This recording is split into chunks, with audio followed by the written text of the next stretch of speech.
Oh, hello, Spirit House here.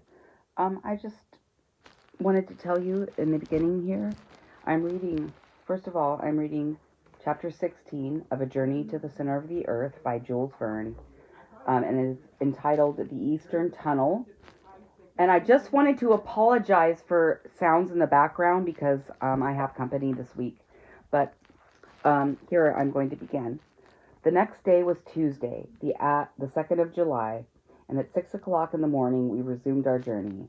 We still continued to follow the gallery of lava, a perfect natural pathway, as easy of descent as some of these inclined planes which, in very old German houses, serve the purpose of the staircases.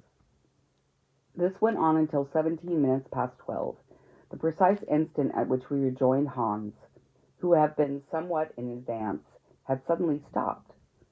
"At last," cried my uncle, "we have reached the end of the shaft." I looked wonderingly about me. We were in the center of four cross paths, somber and narrow tunnels. The question now arose as to which it was wise to take. And this of itself was no small difficulty. My uncle, who did not wish to appear to have any hesitation about the matter before myself or the guide, at once made up his mind.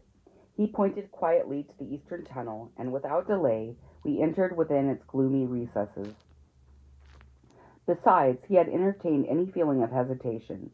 It might have been prolonged indefinitely, for there was no indication by which to determine on a choice.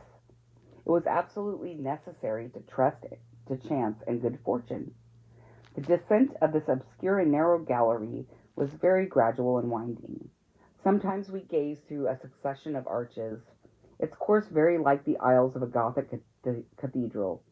The greatest artistic sculptors and builders of the Middle Ages might have here completed their studies with advantage. Many most beautiful and suggestive ideas of architectural beauty would have been discovered by them. After passing through this phase of the cavernous way, we suddenly came, about a mile farther on, upon a square system of arch, adopted by the early Romans, projecting from the solid rock and keeping up the weight of the roof.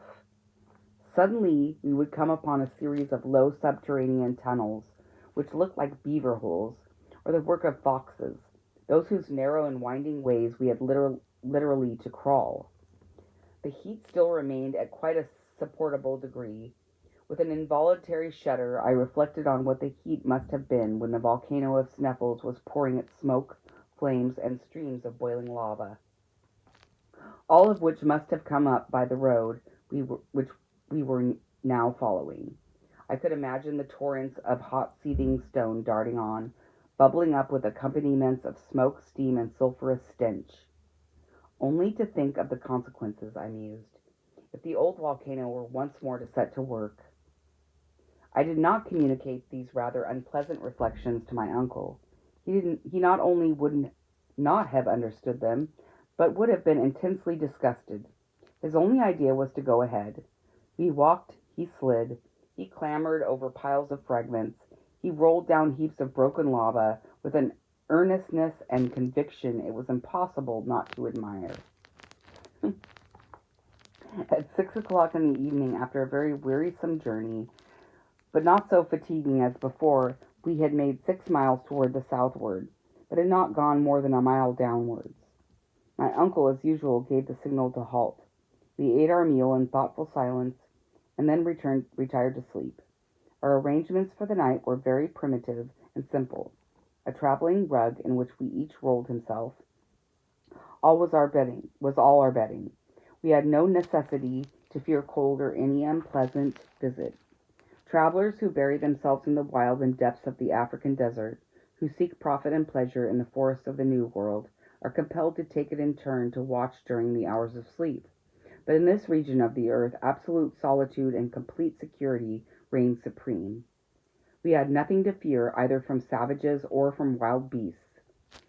After a night's sweet repose, we awoke, we awoke fresh and ready for action. There being nothing to detain us, we started on our journey. We continued to burrow through the lava tunnel as before.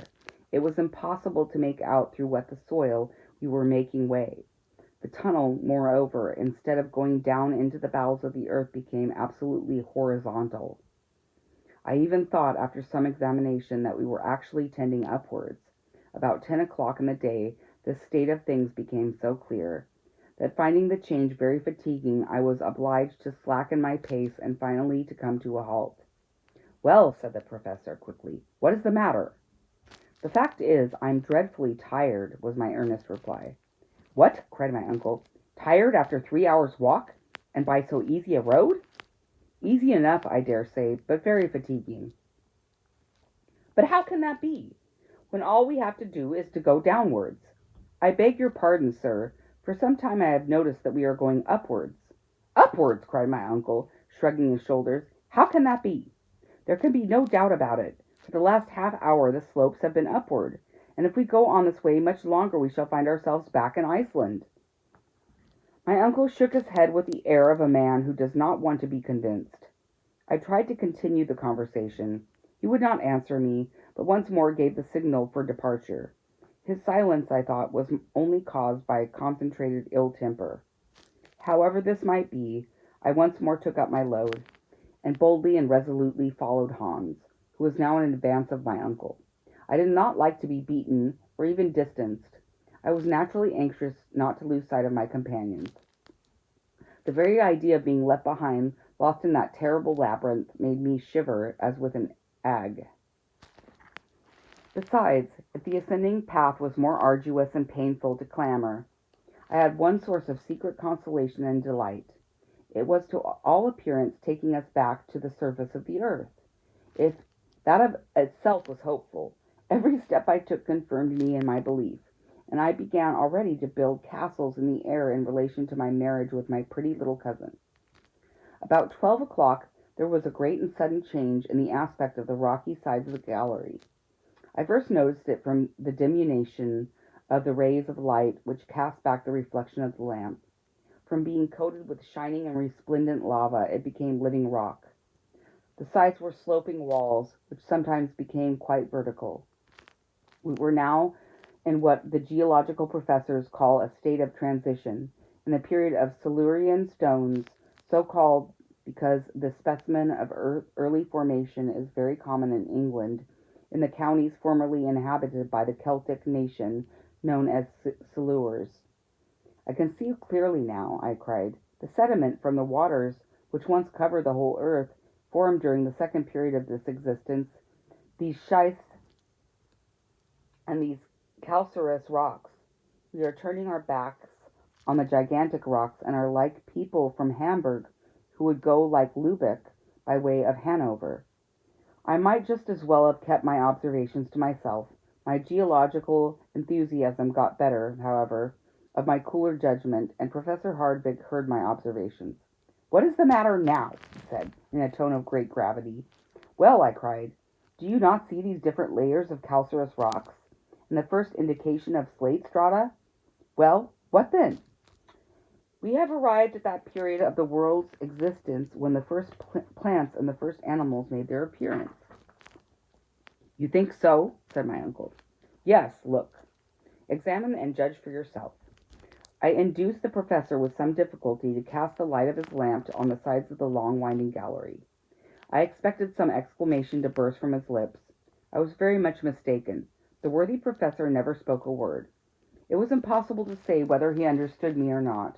Perhaps it was possible that in his pride, my uncle and a learned professor, he did not like to own that he was wrong in having chosen the eastern tunnel. Or was he determined at any price to go to the end of it? It was quite evident we had left the region of lava, and that the road by which we were going could not take us back to the great crater of Mount Sneffels.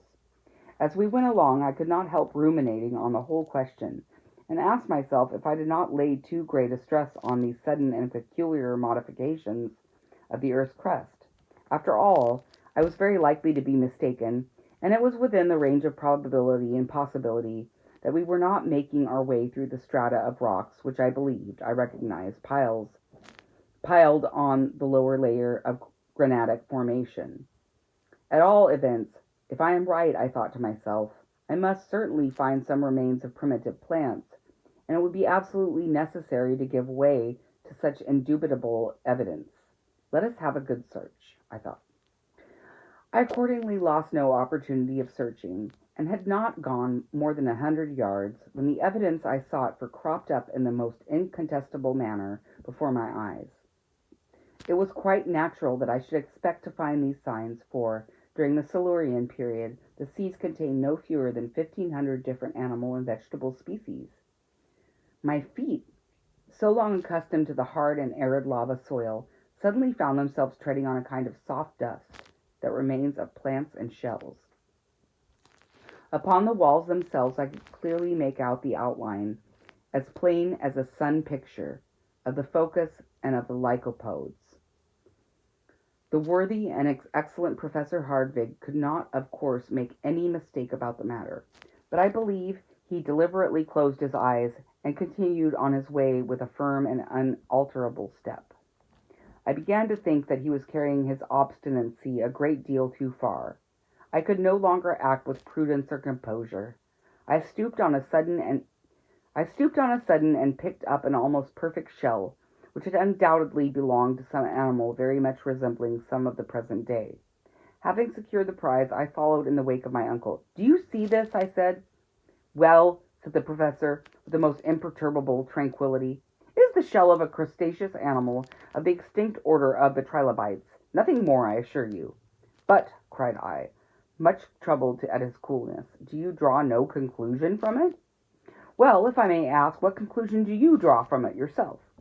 "Well, I know, my boy, what you would say, and you were right, perfectly and incontestably right.